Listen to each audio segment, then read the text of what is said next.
Cet épisode commence avec Engin, qui passe la soirée avec Ferit dans le but de lui remonter le moral.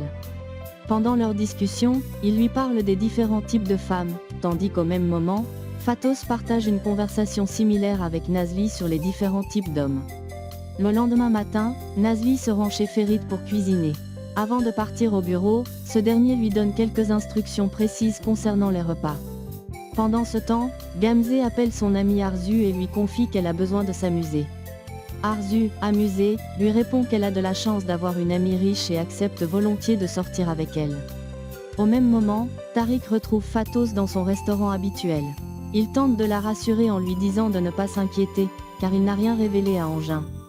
Il ajoute que cela ne le regarde pas et change de sujet en lui parlant d'Engin, de ses goûts et de ce qu'il aime ou n'aime pas. De son côté, Demet envoie l'un de ses hommes chercher Nazli, prétextant une discussion urgente. Pendant ce temps, Ferit se rend dans le bureau de Hakan.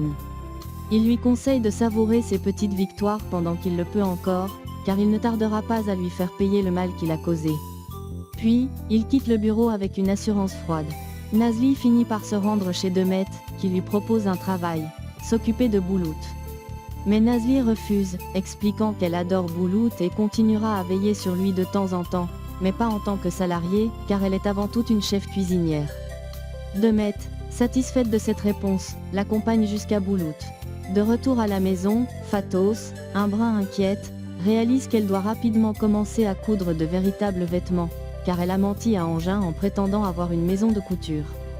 Décidée à donner le change, elle l'appelle et accepte son invitation à déjeuner. Chez Demet, Boulout est fou de joie en voyant Nazli. Il se précipite vers elle, la serre dans ses bras et lui avoue combien elle lui a manqué.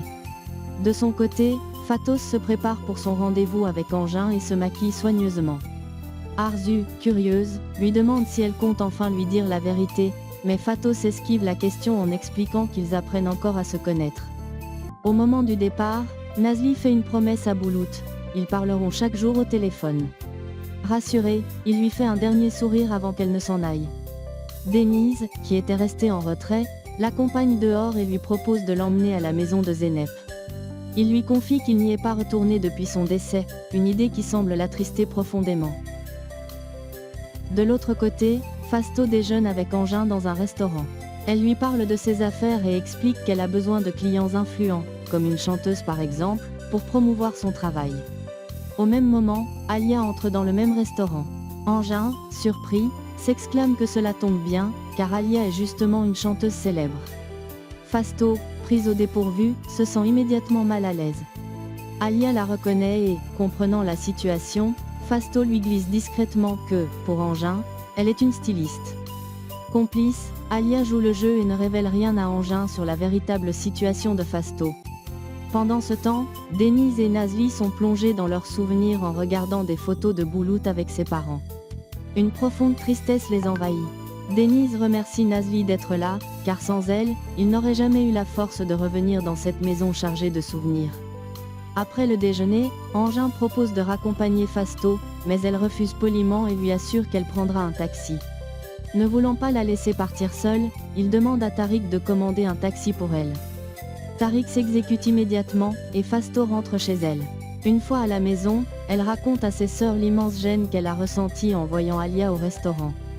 Arsu et Nazli écoutent attentivement, amusés par sa mésaventure. Soudain, le téléphone de Fasto sonne, c'est Alia. La chanteuse souhaite lui parler. Arsu, surexcitée à l'idée qu'une star vienne chez elle, se met immédiatement à ranger la maison avec enthousiasme. De son côté, Denise confie à Ferit qu'il rend visite à Boulout presque tous les jours. Ferit, contrarié, lui explique qu'il ne peut pas faire de même à cause de son ancienne relation avec Demet, qui complique la situation.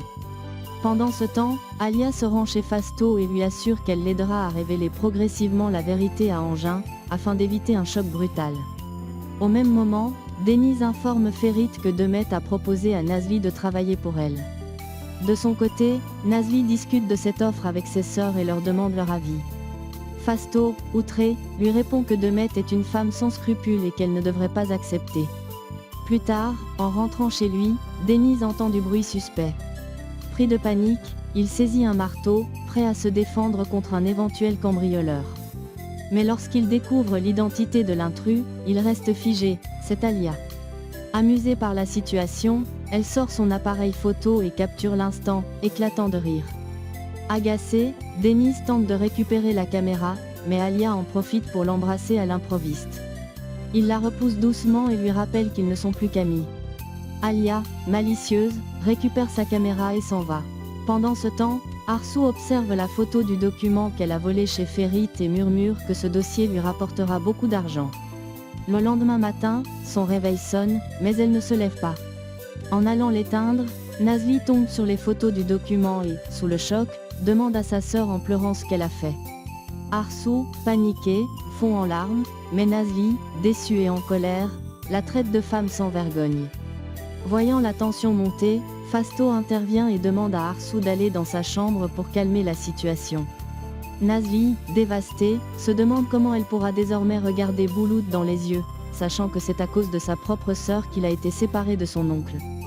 Pendant ce temps, Ferit, déterminé, promet à Angin que Hakan finira par payer pour toutes ses manigances. De son côté, Hakan reçoit un document envoyé par Ferit et, en le parcourant, explose de rage. J'espère que vous avez adoré la vidéo. N'oubliez pas de vous abonner et d'activer la cloche pour ne manquer aucun nouveau résumé. À très bientôt pour d'autres histoires encore plus crépitantes. Chez Love, votre rendez-vous pour revivre les meilleures émotions des novellas.